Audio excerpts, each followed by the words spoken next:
హెచ్చరిక, దైవజనుని హెచ్చరిక. అమ్మ తిట్టిందని చచ్చిపోవటం ఎందుకు? నాన్న పొమ్మన్నాడని వెళ్ళిపోవటం ఎందుకు? భర్త ఏదో అన్నాడని ఉరితాడు చూసుకోవటం ఎందుకు? ఏంటంటే చాలామంది స్త్రీలు ఈ రోజున ఉరేసుకొని చచ్చిపోతున్నారు. సాతాను కొత్త పాట పాడుతుందంట. ఇది మనసా మనసా కాదు, చచ్చిపో చచ్చిపో చచ్చిపో చచ్చిపో, ఛీ ఎందుకు నీ బతుకు, చచ్చిపో. అదిగో చీర, ఇదిగో ఫ్యాను, అదిగో చీర, ఇదిగో ఫ్యాను. ఏంటండి, ఆడవాళ్ళే కాదు మగవాళ్ళు కూడా చచ్చిపోతున్నారు చీరతో ఫ్యాన్కి వేసుకొని. పల్లెటూరు వాళ్ళు కాదు, చదువుకున్న వాళ్ళు, సినిమా యాక్టర్లు, డబ్బులు ఉన్నోళ్ళు కూడా ఊరేసుకొని చచ్చిపోతున్నారు. చచ్చిపోయావా దెయ్యం అయిపోతావు. నరహత్య చేయకూడదని ప్రభు చెప్పాడు.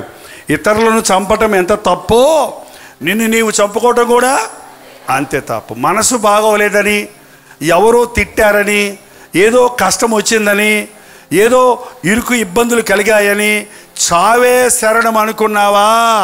అది అజ్ఞానం. చచ్చిపోతే బాగుండు అనే ఆలోచన వచ్చింది అన్న వాళ్ళు ఎవరన్నా ఉంటే చేయి చూపించండి.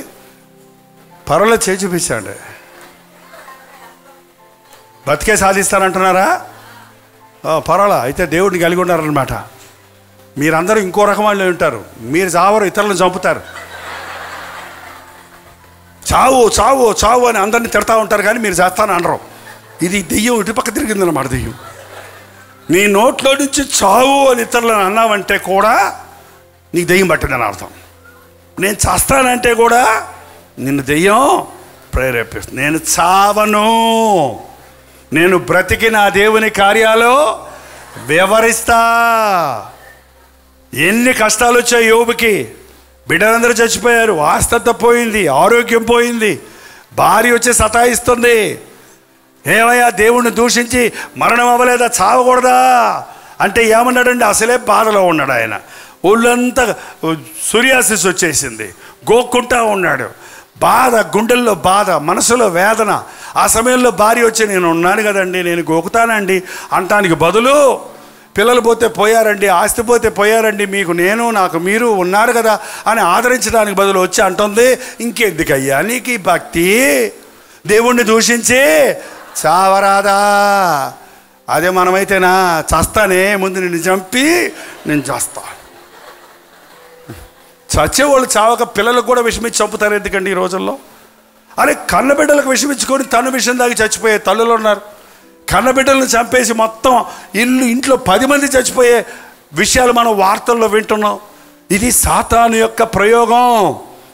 చచ్చిపోవాలి అనే మనసు రానివ్వకండి, చావటానికి తొందరపడకండి, తొందరపడి పనికిమాలిన నిర్ణయాలు చేయకండి. ఇక నాకు దారి లేదు, దిక్కు లేదు, నేను ఇక కోలుకోడు, నన్ను ఎవడు విడిపించలేడు, నా స్వస్థపరచలేడు, నా అప్పులు తీరవు, నా కష్టాలు తీరవని మనసులో కృంగిపోకండి. నీ దేవుని యందు నిరీక్షణ ఉంచు.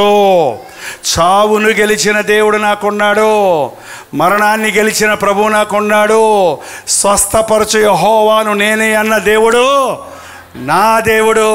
ఆయన నా సంకటాలన్నీ కుదురుస్తాడు, నా సమస్యలన్నీ తీరుస్తాడు, నా భయాలన్నిటి నుంచి నన్ను విడిపిస్తాడు, నా బాధలన్నిటి నుంచి ఆయన తప్పిస్తాడు. ఎప్పుడైతే పనికిమాలిన ఆలోచన వచ్చిందో వెంటనే, అందుకే బైబిల్ చదవాలి. బైబిల్ చదివితే 34వ కీర్తన చూడండి, 34వ కీర్తన చూడండి, 4వ వచనం చదవండి. నేను యెహోవా యొద్ద విచారణ చేయగా ఆయన నాకు ఉత్తరం ఇచ్చెను, నాకున్న భయములన్నిటిలో నుండి ఏం చేశాడంట? నాకున్న భయాలన్నిటినీ తీసేశాడు. మరణ భయము, రోగ భయము, లోక శ్రమలు, లోక నిందలు, ఏ విధమైన భయం ఉన్నా నేను ఆయనకు మొరపెట్టగానే నా భయాలన్నీ తీసేశాడు. 6వ వచనం, ఈ దీనుడు మొరపెట్టగా యెహోవా ఆలకించెను, అతని శ్రమలన్నిటి నుండి శ్రమలన్నిటి నుండి నన్ను వారిని విడిపించాడు. 17వ వచనం కూడా ఉంది. నీతిమంతుడు మొరపెట్టగా యెహోవా ఆలకించును, వారి శ్రమలన్నిటి నుండి వారిని విడిపించును. నీకు శ్రమ వచ్చినా, నీకు భయం వచ్చినా, నీకు వ్యాధి వచ్చినా, నీకు బాధ వచ్చినా కుమిలిపోవద్దు, సాతానికి చోటివ్వద్దు, చచ్చిపోతాననొద్దు. పాపం చేసి ఆ పాపపు మత్తులో ఆ బాధ మర్చిపోదాం అనుకోవద్దు. దేవునికి మొర్రపెట్టు, నిన్ను కాపాడేవాడు కునుకడు, నిద్రపోడు. మీరు మనుషులకు ఫోన్ చేస్తే ఎత్తరేమో, మాలాంటి పాస్టర్లకు ఫోన్ చేస్తే కొన్నిసార్లు ఎత్తటం లేదు. ఎందుకంటే చాలా ఫోన్లు వచ్చేస్తున్నాయి, కొన్నిసార్లు ఫోన్లు పనిచేయవు. కానీ పరలోకపు ఫోన్ ఎప్పుడు పనిచేస్తుందండి. ఆయన నిద్రపోయే దేవుడు. ఎంతమంది ఫోన్ చేసినా, ఎంతమంది ప్రార్థన చేసినా అందరి ప్రార్థన వినగలిగిన వాడు. ఆకాశము నా సింహాసనము, భూమి నా పాదపీఠం అన్నవాడు. మనలాంటోడు కాదు ఆయన, మనలాంటోడు కాదు. ఏంటండి, నువ్వు ఎక్కడి నుండి మొరపెట్టినా దేవుడు వింటాడు. ప్రార్థన. మన 2 చేతుల ఆకాశం వైపెత్తి నాతో పాటు ప్రార్థనలో ఏకీభవించండి. పరిశుద్ధుడా, ప్రేమగల తండ్రి, ఒక్కసారి నీ బిడ్డలను చూడు నాయన.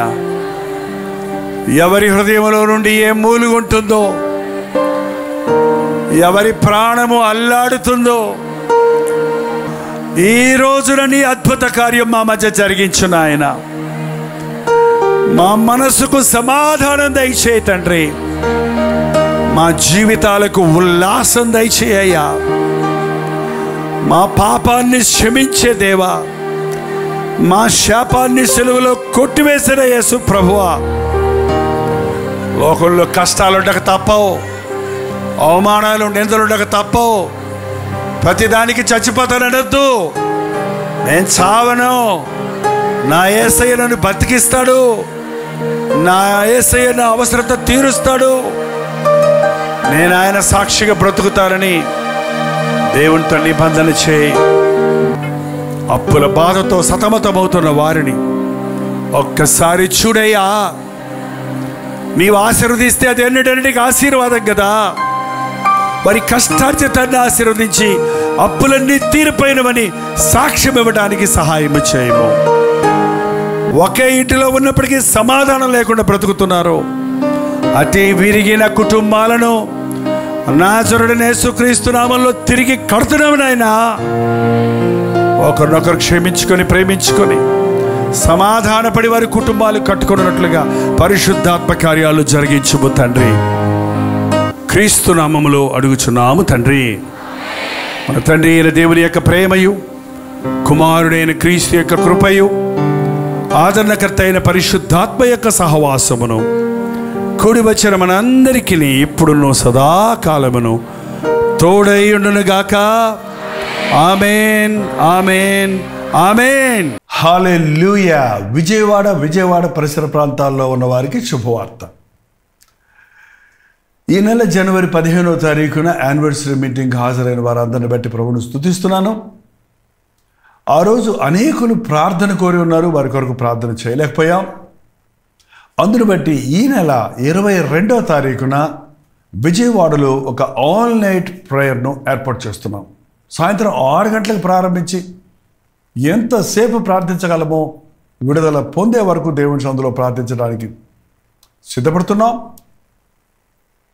గుర్తుపెట్టుకోండి, ఈ నెల 22వ తారీఖు సోమవారం సాయంత్రం 6 గంటల నుంచి ద వెన్యూ కన్వెన్షన్ సెంటర్లో నియర్ కొత్త government hospital, NTR colony, Vijayawada. ఈ వెన్యూ కన్వెన్షన్ మీకు తెలుసు, ఇంతకుముందు మన గెట్ టుగెదర్లు పెట్టింది అక్కడే.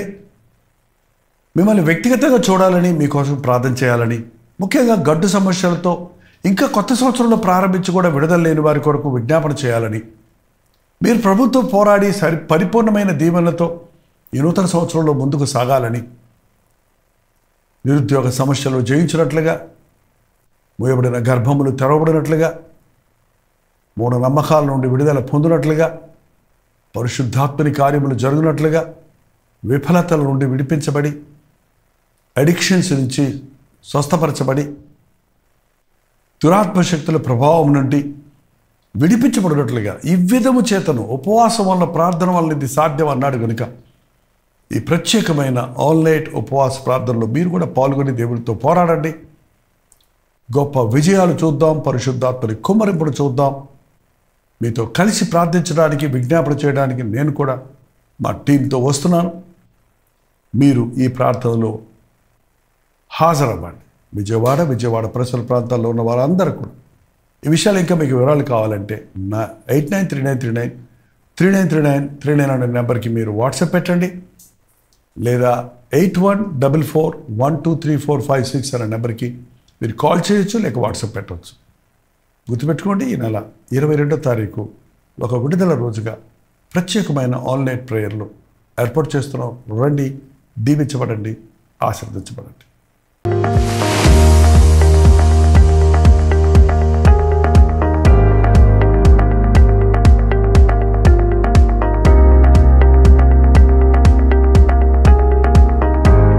హల్లెలూయా.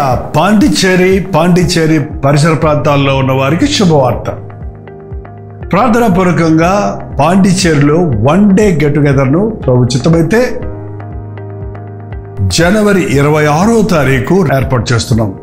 మధ్యాహ్నం 2 గంటల నుంచి 5 గంటల వరకు, అలాగే 6 గంటల నుంచి 10 గంటల వరకు 2 సెషన్స్గా పాండిచ్చేరిలో తెలుగు వారి కొరకు, తమిళ వారి కొరకు, మరి ఇతర భాషల వారి కొరకు ఈ ప్రత్యేకమైన 1 డే గెట్ టుగెదర్ ఏర్పాటు చేస్తున్నాం. మొదటిసారిగా పాండిచ్చేరి వస్తున్నాం. మిమ్మల్ని అందరినీ చూడాలని రండి, పాల్గొనండి. మీ స్నేహితులకు, బంధువులకి అందరికీ గుర్తు చేయండి.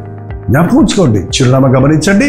Padmini Mahal opposite to Balaji theatre, Ilango Nagar, Kamaraj Salai, Pondicherry.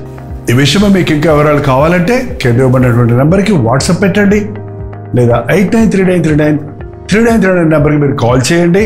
మీకు అడ్రస్ లింకులు పంపించబడతాయి. రండి, మీ స్నేహితులకి, బంధువులకి అందరికీ తెలియజేయండి. దేవుడు తన గొప్ప కార్యాలు జరిగించినట్లుగా అనేకుల కొరకు ప్రార్థించడానికి, దేవుడిచ్చిన సందేశాన్ని అందించడానికి, ముఖాముఖిగా మిమ్మల్ని చూచి మీ అవసరతల కొరకు దేవుడి సొంతలో విజ్ఞాపన చేయడానికి చెన్నై నుండి పాండిచ్చేరి వస్తున్నాం. రండి, పాల్గొనండి, దీవించబడండి.